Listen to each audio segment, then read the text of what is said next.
Ibinura ng pelikulang Rewind ni Marian Rivera at Dingdong Dantes ang lahat ng mga record sa takilya ng mga pelikulang Pilipino at ngayon kinikilala na ito bilang highest grossing Filipino film of all time. Nilampaso na nga ng Rewind kina Dingdong Dantes at Marian Rivera ang Hello Love Goodbye ni Catherine Bernardo at Alden Richards.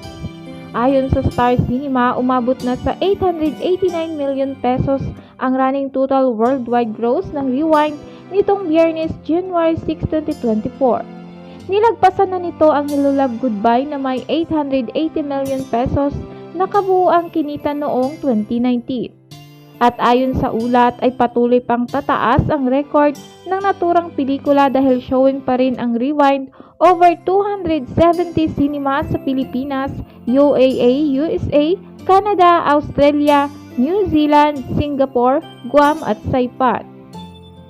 Damang-dama namin ang greatest love nyo all over the world. Rewind is now the highest grossing Filipino film of all time with 889 million pesos running total worldwide gross as of January 26, 2029, ayon sa post ng Star Cinema sa Instagram.